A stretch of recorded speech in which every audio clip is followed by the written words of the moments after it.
In a small, quiet neighborhood tucked away between towering skyscrapers and bustling streets, there lived an old woman named Margaret. Her home was modest, a tiny house with peeling paint and flower boxes filled with vibrant marigolds that she tended to every morning. Margaret had lived there for decades, watching as the world around her changed rapidly, while her life remained rooted in simplicity. She wasn't flashy or loud.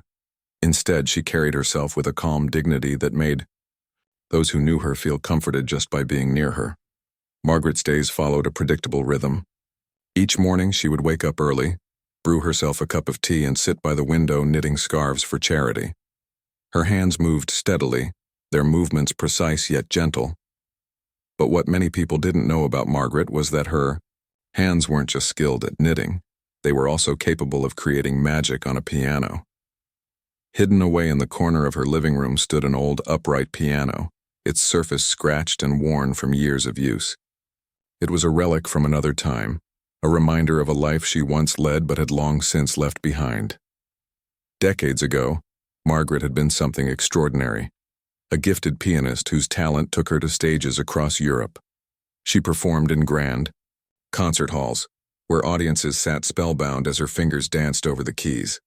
Critics praised her ability to infuse emotion into every note, saying her music spoke directly to the soul. But all of that came to an abrupt halt when tragedy struck. One fateful night, Margaret lost her husband and young daughter in a car accident.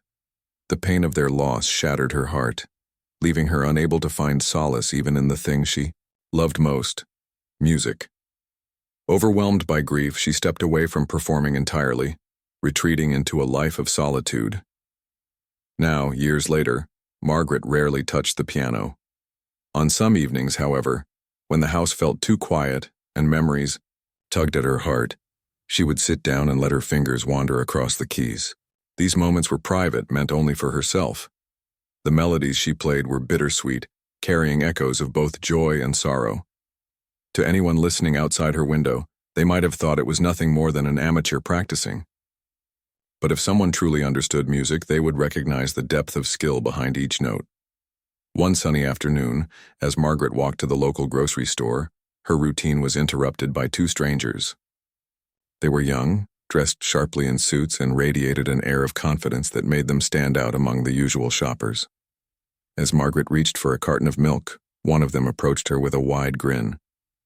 "Excuse me, ma'am," he said, his tone overly friendly. "We're producers for a popular TV show, and we think you'd be perfect for our next episode." Margaret frowned, taken aback. "Me? Why?" she asked, her voice tinged with skepticism. The second producer chimed in, his words dripping with insincerity. "Well, we're looking for unique guests, people with interesting stories or talents. And you seem like someone who has a lot to share." He gestured vaguely toward her hands, which were still holding the grocery bag. "Do you play any instruments? Sing, maybe?" Margaret hesitated. She didn't trust these men, whose slick smiles and rehearsed lines felt off-putting. Still, curiosity got the better of her. "I used to play the piano," she admitted cautiously, "but that was a long time ago." The producers exchanged gleeful looks. "Perfect," one of them exclaimed. "We'd love for you to come on the show and play something. Just imagine, you'll get to perform in front of thousands of people." Margaret shook her head firmly. "Oh no, I don't think so. I'm not interested." She tried to walk away, but the producers weren't about to give up so easily. "Come on, Grandma," the first producer coaxed, using a nickname that grated on Margaret's ears. "It'll be fun. No pressure, just a little entertainment. Plus, you could win a prize." Reluctantly, Margaret agreed, not because she wanted fame or prizes, but because she hoped it might finally make them leave her alone. Little did she know, the producers had no intention of treating her with respect. Their smirks widened as they handed her a card with the studio address, already envisioning how they could turn her into the punchline of their cruel joke. As Margaret returned home, she couldn't shake the uneasy feeling in her stomach. Something about the encounter felt wrong, though she couldn't quite put her finger on why. She placed the card on the kitchen counter and tried to forget about it, returning to her knitting and the comforting familiarity of her daily life. Yet deep down, a part of her wondered if this unexpected invitation might lead to something more, something she hadn't dared to dream of in years. The day of the TV show arrived, and Margaret found herself standing outside the gleaming glass doors of a massive studio building. Her heart pounded as she clutched her purse tightly in one hand, the other nervously smoothing the fabric of her faded floral dress. She had spent hours debating whether to come at all, but in the end, curiosity, and perhaps a small flicker of hope, had won out.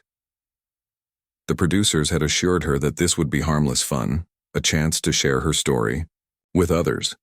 But now, as she stepped inside the bustling studio, doubts began creeping back into her mind.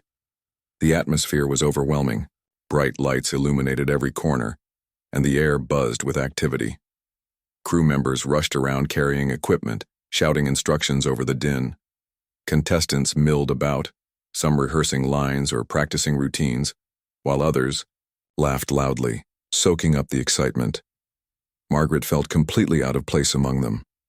Most were young, dressed in trendy outfits that screamed confidence, their energy infectious, yet intimidating.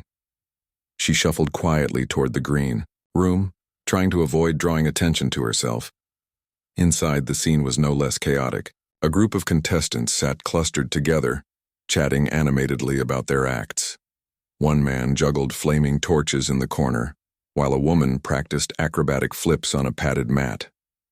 Margaret took a seat as far away from the commotion as possible, clutching her hands tightly in her lap. Her presence didn't go unnoticed for long. A few heads turned her way, and whispers rippled through the room. "Who's that?" someone asked, pointing discreetly in Margaret's direction. "I heard they're making her play piano," another replied with a snicker. "Probably hasn't touched one since the Stone Age." Laughter erupted around the room, though it was muffled enough to seem casual. Margaret pretended not to hear, focusing instead on the pattern of tiles on the floor. She reminded herself why she was here, to prove to herself that she could still face the world, even if just for a moment. Still, the weight of their ridicule pressed heavily on her chest. A production assistant eventually approached Margaret, clipboard in hand. "You're up soon, Grandma," he said with a forced smile. "Just follow me when I call your name." His tone was polite, but there was an undertone of mockery in the way he emphasized Grandma. Margaret nodded silently, her jaw tightening ever so slightly. Backstage, the tension only grew thicker. The host of the show, a flamboyant man known for his quick wit and cutting humor, was pacing near the entrance to the stage. He glanced at Margaret briefly, raising an eyebrow before turning to the producer beside him. "This is the piano lady?" he asked incredulously. "Are we sure she can actually play?" "Oh, trust me," the producer replied with a sly grin. "It's going to be hilarious." Margaret caught fragments of their conversation, but chose to ignore it. Instead, she focused on steadying her breathing, reminding herself of the countless hours she'd spent perfecting her craft in her younger years. Even if no one believed in her now, she knew what she was capable of. The thought gave her a sliver of courage as she waited for her cue. Finally, the moment came. The host strutted onto the stage, microphone in hand, greeted by thunderous applause from the live audience. He launched into his usual banter, cracking jokes that sent waves of laughter rippling through the crowd. Then, with a dramatic pause, he introduced the next act. "Ladies and gentlemen, prepare yourselves for something truly unique," he announced, his voice dripping with sarcasm. "Tonight we have a very special guest, an elderly woman who claims she can play the piano. Let's give a warm welcome to Grandma Margaret." The audience chuckled obediently, clearly expecting a light-hearted gag. Cameras zoomed in as Margaret shuffled onto the stage, her steps slow and deliberate. Some people in the crowd leaned forward, intrigued by her unassuming appearance, while others exchanged amused glances. Even the house band smirked, certain that this would be yet another forgettable act meant solely for laughs. As Margaret approached the grand piano center stage, the spotlight followed her, casting a harsh glow over her weathered face. She hesitated for a brief moment, feeling the weight of hundreds of eyes upon her. For a fleeting second, doubt threatened to overwhelm her. What was she doing here? Why had she agreed to subject herself to this humiliation? But then she remembered the reason she'd come. Not for fame or approval, but to reconnect with a part of herself she'd buried long ago. Taking a deep breath, Margaret lowered herself onto the bench. She adjusted her posture, placing her hands gently on the keys. The audience fell silent, their initial amusement giving way to curiosity. No one spoke. No one moved. All eyes were fixed on the frail old woman seated before the magnificent instrument. And in that moment, the stage transformed, from a platform of mockery into a sacred space where music and perhaps redemption could unfold. The silence on stage was palpable, stretched thin like a thread ready to snap. Margaret sat poised at the grand piano, her hands resting lightly on the keys. The audience, initially amused and expecting some sort of comedic blunder, now leaned forward in collective curiosity. Even the host, who had spent the last few minutes mocking her, seemed momentarily unsure of what would happen next. The spotlight illuminated every wrinkle on Margaret's face, but there was an undeniable calm in her expression, a quiet confidence that no one had anticipated. For a brief moment, nothing happened. The room held its breath, waiting for the first note. Then, with a gentle press of her fingers, Margaret began to play. It wasn't a flashy or overly complicated piece. Not at first. She chose Chopin's Nocturne in E-flat major, a melody both haunting and tender, as if it were written specifically to capture the essence of human emotion. The opening notes floated softly into the air, delicate yet deliberate, drawing everyone deeper into the performance. As she continued, something extraordinary unfolded. Margaret's playing transformed from simple notes into pure artistry. Her fingers moved across the keys with astonishing precision, each movement fluid and effortless. The music swelled, filling the auditorium with waves of sound that seemed to resonate not just in the ears but in the hearts of those listening. There was a depth to her performance, a raw vulnerability that left no room for doubt about her mastery. Every note carried meaning. Every pause spoke volumes. It was as though she wasn't merely playing the piano. She was telling a story, sharing fragments of her soul with the world. At first, the audience didn't know how to react. Some people shifted uncomfortably in their seats, caught off guard by the unexpected beauty of what they were hearing. Others exchanged wide-eyed glances, mouths slightly agape. Slowly, however, the mood shifted. A young woman near the front wiped away tears, overcome by the emotional weight of the music. An older man seated farther back closed his eyes, nodding, slowly as if he understood exactly what Margaret was trying to convey. Applause wasn't appropriate yet. It felt too soon, too intrusive. But the energy in the room changed entirely. What had started as mockery became reverence. Even the crew backstage, who were accustomed to tuning out performances during filming, stopped what they were doing to listen. One cameraman lowered his camera briefly, shaking his head in disbelief. "I've never heard anything like this," he whispered to a colleague. Meanwhile, the host stood frozen near the edge of the stage, microphone dangling uselessly in his hand. His earlier jokes about Grandma Margaret suddenly sounded hollow, even cruel. He glanced nervously at the producer, who looked equally stunned. Margaret, meanwhile, remained completely absorbed in her music. To her, the audience didn't exist anymore.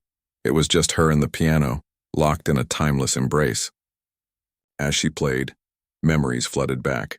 Her childhood lessons, the thrill of her first concert, the love and loss that had shaped her life. Each memory found its way into the music, adding layers of complexity and richness. By the time she reached the crescendo, the entire room was spellbound. The final notes hung in the air like whispers, lingering long after her hands came to rest. When the last echo faded, the silence returned. But this time, it was profound. For several seconds, no one moved. Then, without warning, the audience erupted.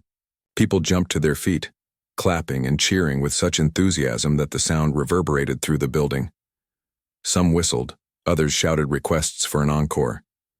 Tears streamed down faces, and strangers hugged each other, united by the shared experience of witnessing something truly unforgettable.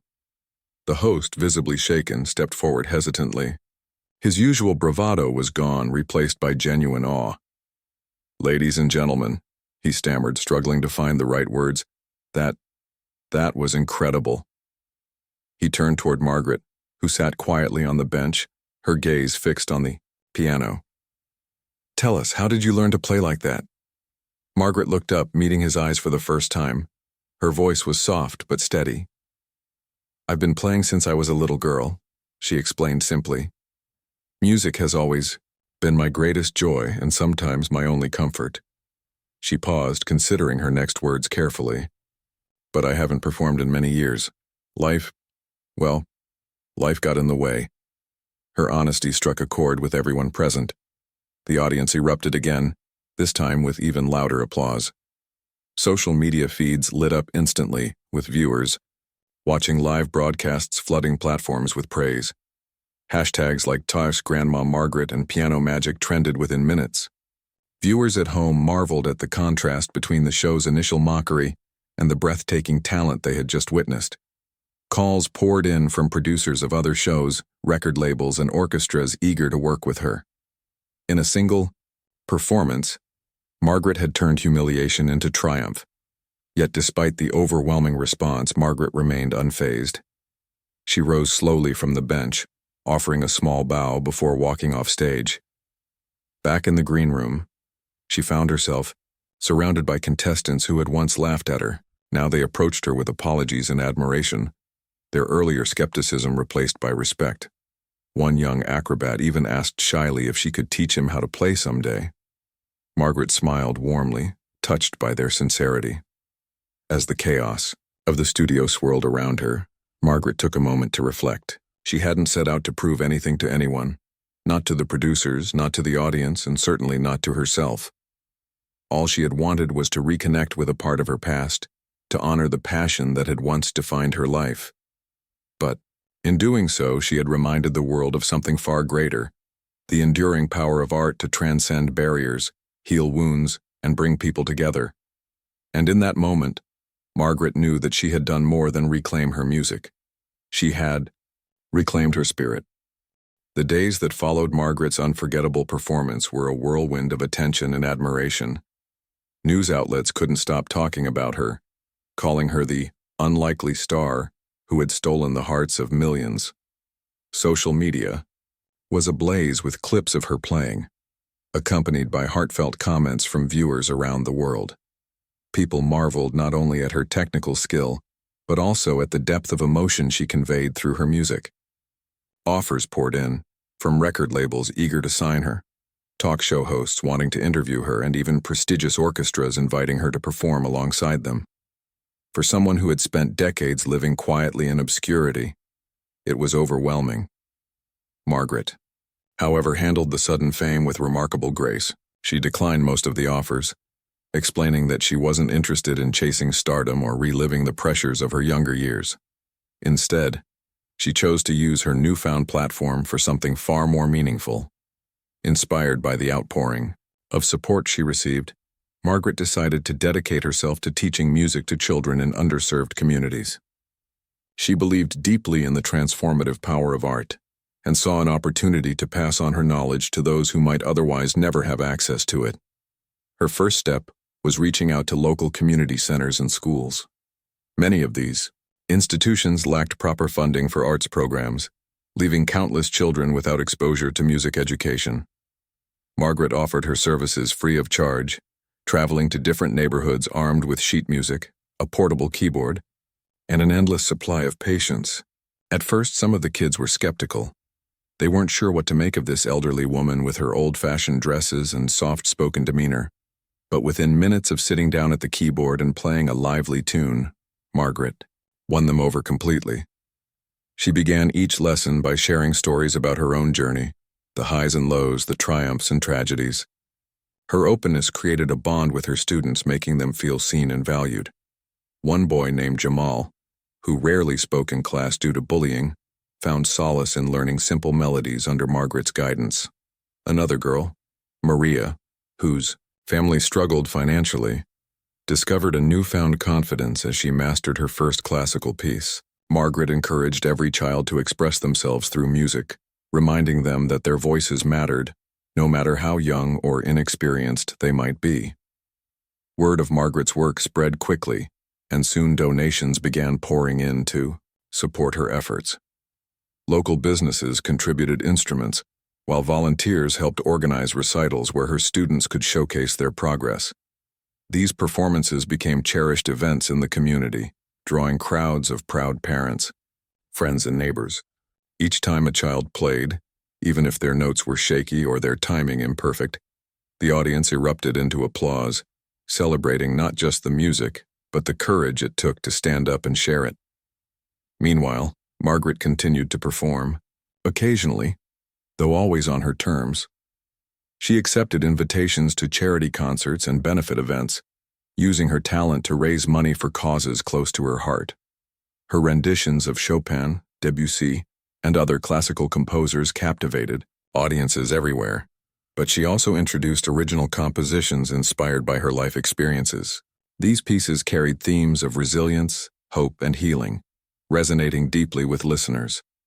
Critics praised her ability to blend technical brilliance with raw emotion, hailing her as a living legend. Yet, despite the accolades, Margaret remained humble, often deflecting praise onto her students and collaborators. One particularly memorable evening took place at a grand concert hall downtown. The event was organized to honor Margaret's contributions to both music and education, featuring performances by some of her former students alongside professional musicians. As she walked onto the stage to thunderous applause, Margaret felt a wave of gratitude wash over her. This moment wasn't about her. It was about everyone who had supported her along the way, from the children she taught to the strangers who had cheered for her on national television. When asked during a brief speech how she felt about her unexpected rise to fame, Margaret smiled warmly. "I didn't set out to change anyone's opinion of me," she said. "All I wanted was to remind people that we all carry gifts inside us, gifts that can bring light to others, no matter our age or circumstances. Music has given me so much throughout my life, and now it feels right to give back." Her words struck a chord with everyone present. That night, as the final notes of her encore performance faded into the air, there wasn't a dry eye in the house. Margaret had done more than entertain. She had reminded the world of the beauty that exists when we embrace authenticity and kindness. In the weeks and months that followed, Margaret's influence continued to grow.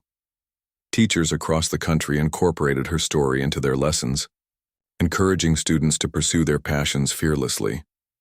Artists of all kinds drew inspiration from her example, finding courage in her willingness to share her gift despite years of silence. And in the small neighborhood where she lived, Margaret became a beloved figure, a symbol of resilience and generosity. Through it all, Margaret stayed true to herself. She still woke up early each morning to tend to her garden, still knitted scarves for charity, and still played the piano late at night when the house grew quiet. Fame hadn't changed her. Instead, it had amplified the qualities that made her extraordinary in the first place: her humility, her compassion, and her unwavering belief in the power of music to heal and connect. For Margaret, this chapter of her life wasn't about redemption or validation. It was about rediscovery, proving to herself and the world that it's never too late to let your light shine. Margaret's journey had come full circle, yet it was far from over. The once forgotten pianist who had spent years living quietly in the shadows now found herself at the center of a movement, a quiet revolution fueled by music, kindness, and the simple act of believing in others. Her days were fuller than ever, filled with laughter, learning, and moments of profound connection. But what made this chapter of her life truly special wasn't the applause or recognition. It was the way she inspired others to see themselves, and each other, differently. The community centers where Margaret taught became vibrant hubs of creativity. Children who had once been shy or overlooked blossomed under her guidance, gaining not only musical skills but also confidence in their own abilities. Parents often lingered after class, sharing stories about how their kids had changed since starting lessons with Margaret. Jamal used to come home angry every day, one mother confided during a recital. But now he practices piano instead of picking fights. He says Miss Margaret makes him feel like he can do anything. These words brought tears to Margaret's eyes, not because they praised her, but because they reminded her of why she started teaching in the first place. One of Margaret's proudest achievements was organizing an annual Music for All festival. What began as a small gathering of her students grew into a citywide celebration, drawing participants from all walks of life. Local bands, choirs, and solo artists performed alongside her young protégés, creating a tapestry of sound that reflected the diversity of the community. The festival wasn't just about showcasing talent, it was about fostering unity. People who might never have crossed paths otherwise came together to share in the joy of music, breaking down barriers of age, race, and background. Margaret's presence at these events was always understated. She didn't seek the spotlight, preferring to stand on the sidelines and watch others shine. Yet her influence was undeniable. When a nervous teenager stumbled through a difficult piece, Margaret would step forward with a reassuring smile, offering gentle encouragement. If a seasoned musician faltered mid-performance, she'd clap louder than anyone, reminding them that imperfection is part of the process. Her calm demeanor and unwavering support made her a pillar of strength for everyone involved. As the years passed, Margaret's health inevitably began to decline. Arthritis crept into her fingers, making it harder to play the intricate passages she once mastered effortlessly. Still, she refused to let it stop her. Instead, she adapted, focusing more on mentoring and composing simpler pieces that her students could learn easily.